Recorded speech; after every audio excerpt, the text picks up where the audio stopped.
Hello, my name is Brent Dundor. I'm a full-time photographer and activist based out of Minneapolis, Minnesota.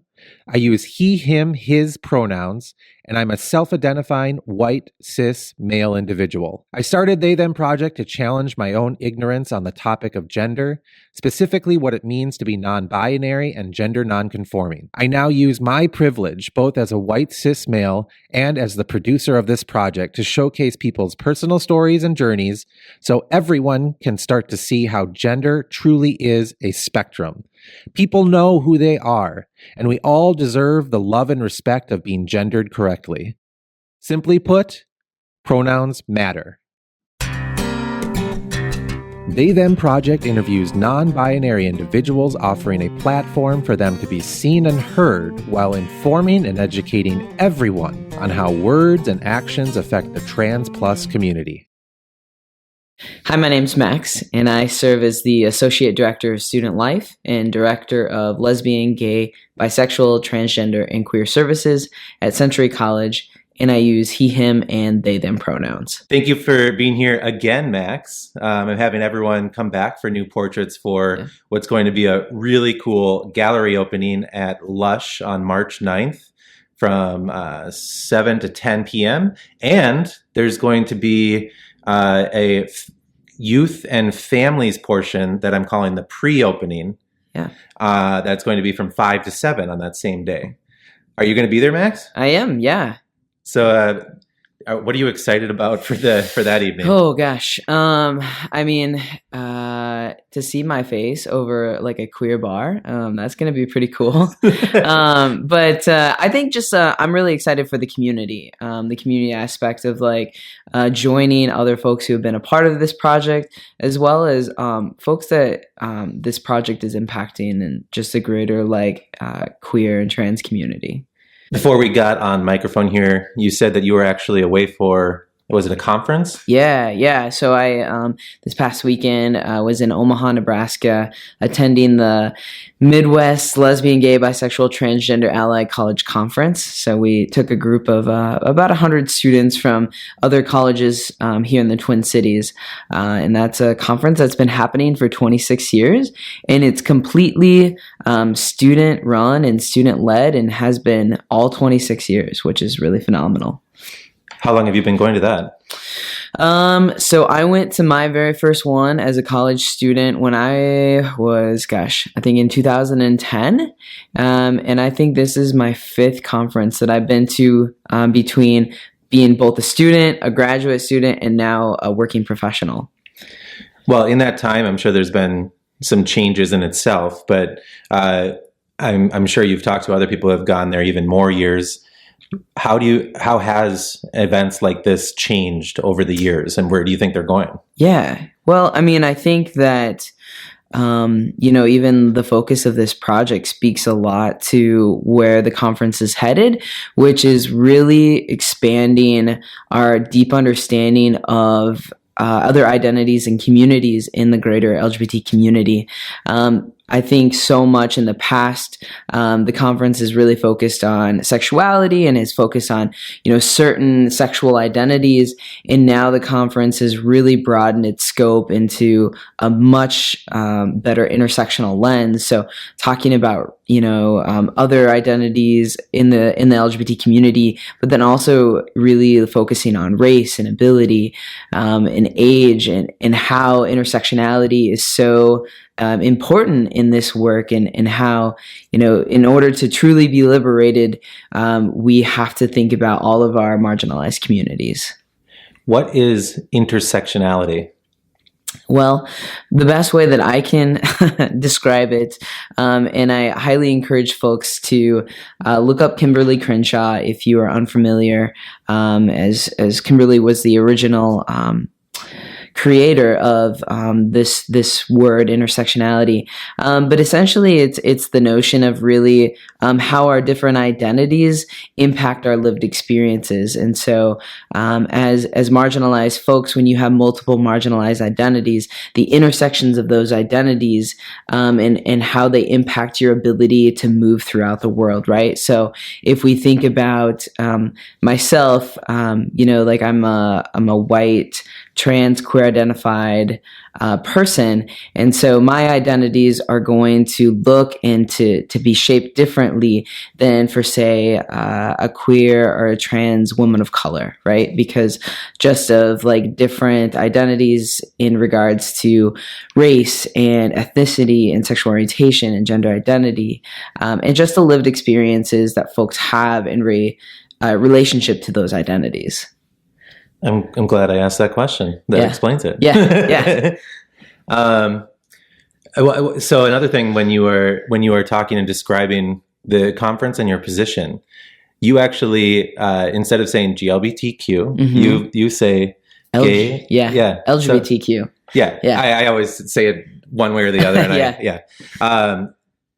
I appreciate that you actually take the time to say the words. Is there a reason you do that?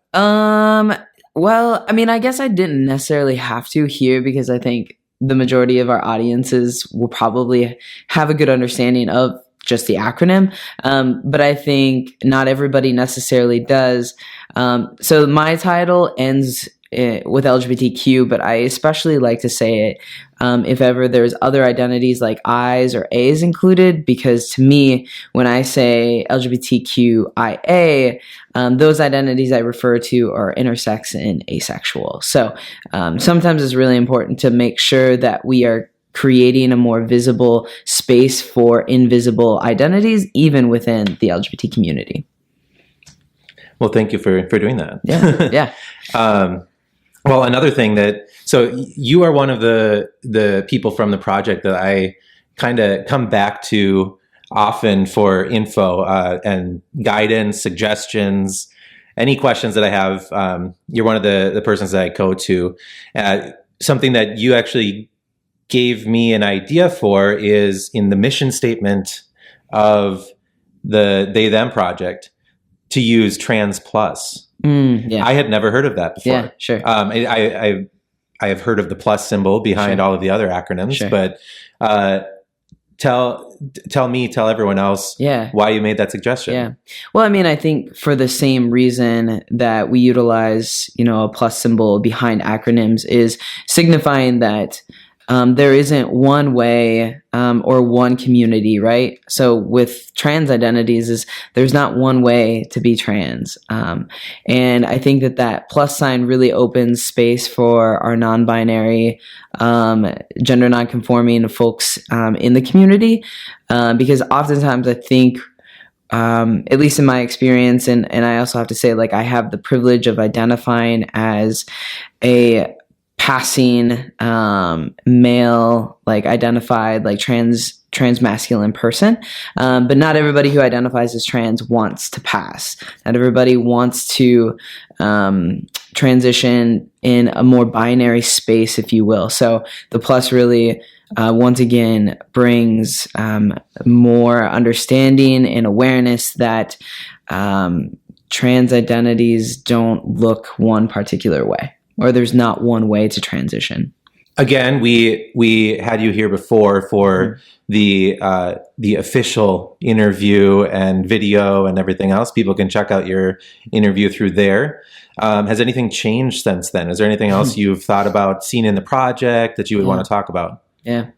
Well, I mean, I definitely think, just with me personally, I was just thinking about what like a portrait is going to look like between now and then. Because I've been hearing a lot of folks tell me like, man, Max, like you've really changed a lot in the last like 6 months. And I don't remember when we did the project, but that was something I was thinking about. It's like how my photos are going to look even pretty different in comparison. Well, without me guessing, how have you changed? What are people saying? I mean, I think, well, since I started, since our interview, I did start CrossFit. So I think like I can just physically see my body has changed. But I mean, just how, testosterone has continued to like develop and change my body, just like more facial hair and whatnot.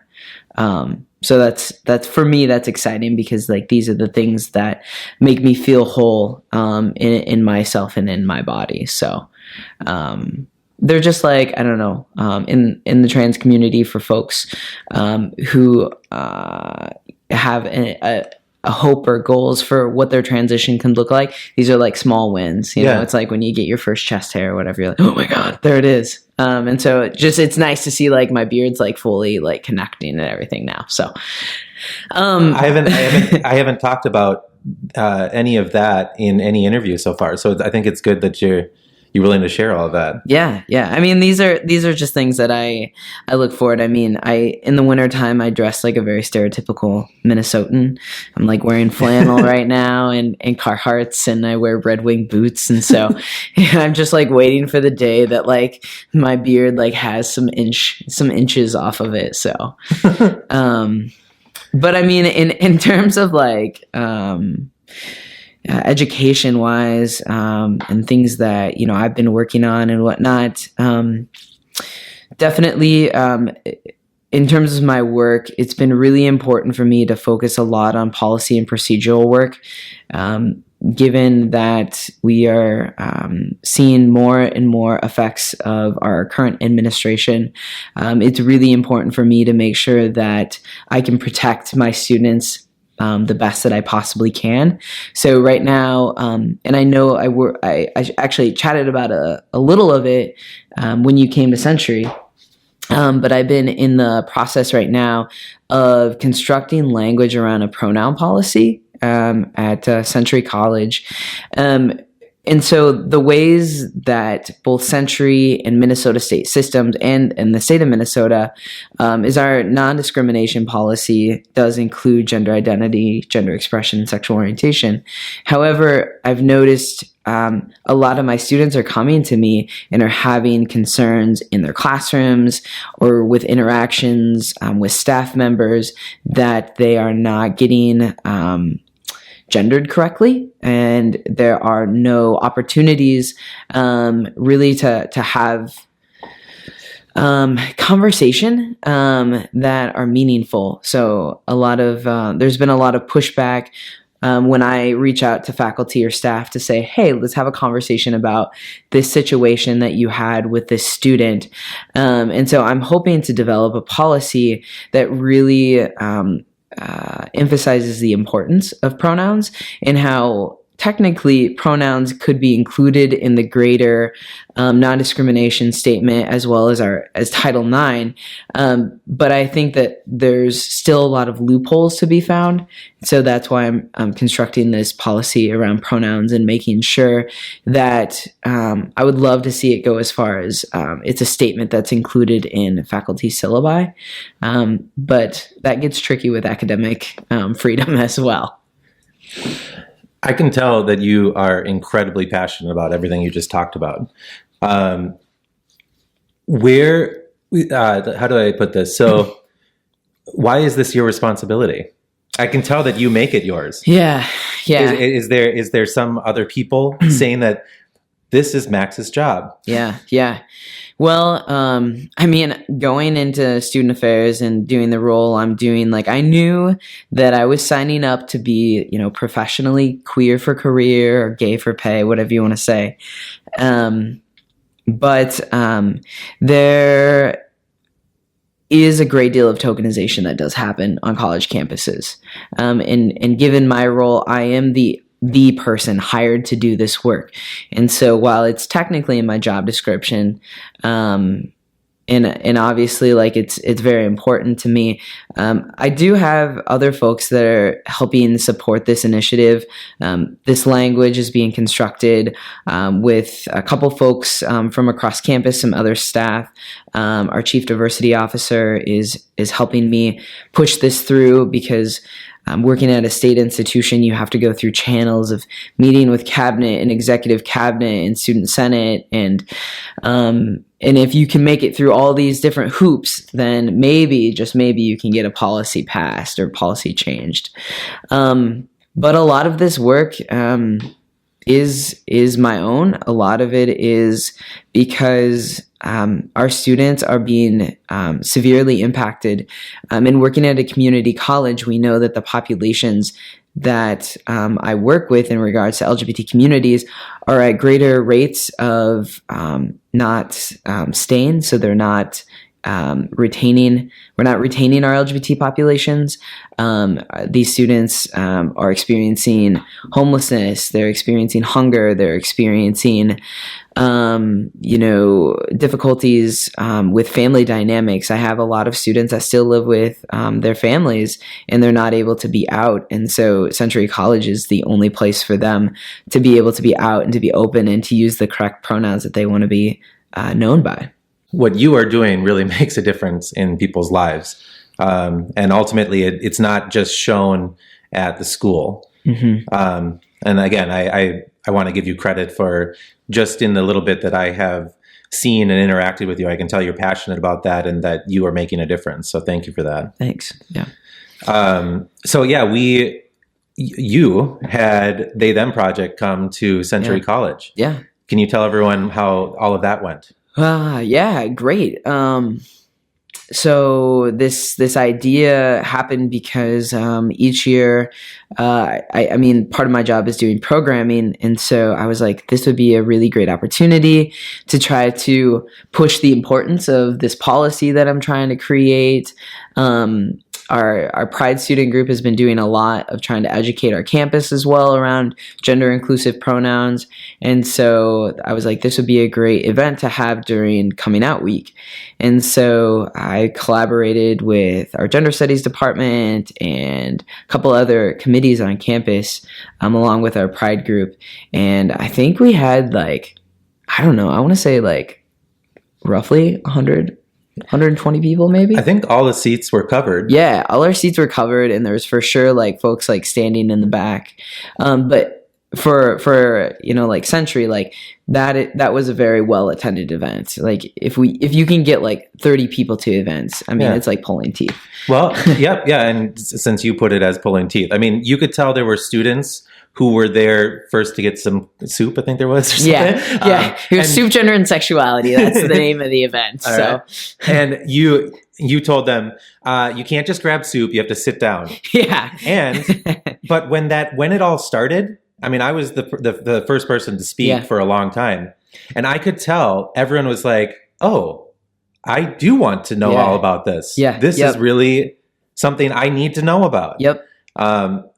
And so with the project, I've always done video interviews and now doing podcasts, the photos part. But I had never gone to speak in front of a large group for the project. Yeah. And I think that, I mean, if there was opportunity to do that regularly with the project, I think that is actually how it could make the most difference. Only because when someone says or gives you their time and their energy for a longer period of time than they're probably going to when they're on the bus looking at a video or when people take the time to listen, they learn so much more about this topic. Yeah. I don't know, do you have anything to say about that and how you saw and interpreted everybody there? Yeah, no, I mean, I agree. I think that the moment that we started, sharing videos and folks were able to talk a little more about their lived experiences, I could see a lot of folks that were just thinking, oh, I'm going to just pass through this space and would stop, and even folks that stopped for 10 minutes, I think learned a great deal of information. But I think what I really enjoyed was our Q&A at the end. We had some pre-developed questions, but a lot of the students were coming up with their own questions. And I think the responses were incredibly insightful. And I know there was a point in time where I mentioned, the reason that Century College has an LGBTQ center was because of students making the effort, they were demanding that we need a space. And so that's how we got one. And so when I was telling them, you as students have a lot more power and voice than I think oftentimes what you realize. And a lot of that is because of structures that are set up. Of course, academic spaces are very they can be very classist. They can be very elitist. And oftentimes administrators don't want students to realize how much power they actually have. And so it's also part of my job to uplift our students and their voices and the leadership that they have and that they're capable of, to let them know the change and the impact that they can make on our college campuses. I remember one specific question that has stuck with me. And I know that in the first interview that we had, we talked about privilege. And that has actually become a topic that now I try to talk about with any person that comes in here for the project. Yep. It's through this project, I have, more than in any other case in my life, I have started to understand exactly what privilege is and how much privilege I have. If I remember correctly, the person that asked the question, they asked someone from the panel what they felt about a cis person doing this project. Sure. Yeah. I'll have you respond to how people kind of responded to that on stage, but also your opinion towards that. Yeah. I mean, I think that exactly, what you're doing is the ways in which we're going to make a difference, right? So like, you're making sure that the folks that are doing this project and their voices and their stories and their experiences are what are being seen, or what are being heard, or what are being prioritized, right?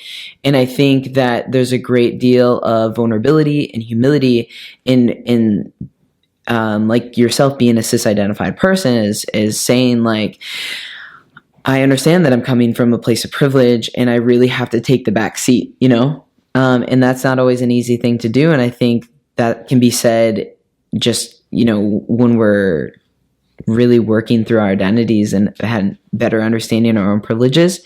And so I think that that's really what the goal and the key is making sure that, at least from my experience, when I'm coming from places of privilege, I really like to recognize that and let folks know, like, hey, I am a white identified person. I'm an able-bodied person. I'm an educated person.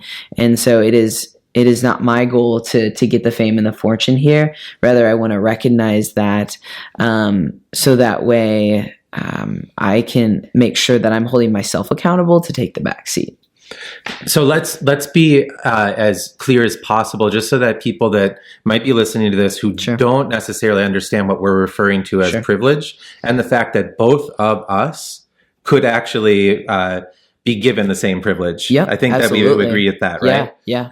So why don't you explain what I mean by that? Sure. Yeah. Well, I think from a perspective of just like, if an individual were to see both of us on the street, I think that it's safe to say we both have, passing privilege of, we both are white, we're both male identified, and seemingly like straight as well. Like, we don't necessarily like, I guess there is no way to look, but I think that there are qualities and characteristics that folks deem as socially inappropriate, and then they will tag labels onto you like you're gay or whatever it might be. So like, I for sure know that those are things that I have in my life. Those are experiences that I'm cognizant of. However, the difference is I'm trans-identified and you're cis-identified. And for 20 some years of my life, I've always been, a female identified person, and a white female identified person. And now for the first time in my life, I'm a male identified person. And so to the, person on the street or somebody I interact with for the first time, they see me as a white cisgender straight person just because of how I carry myself, and the fact that the ways in which my transition has affected me, I have the privilege to pass in that way in almost all spaces that I'm in. My name is Max. I use he, him, and they, them pronouns, and you should listen to my interview through the They, Them Project because, well, quite frankly, pronouns matter. and higher education matters, and our students and our young people matter. And the ways in which pronouns affect our young people as they navigate this world through higher education or whatever it might be is important. And these young people are what our future is going to be someday. That's why this project is important, and all the work that everybody else is doing. Well, to end all of this, is there anything else you would like to say to the community or anyone listening? Come. I think come to the gallery, but most importantly, educate yourself, right? Like, we have that thing out there called Dr. Google.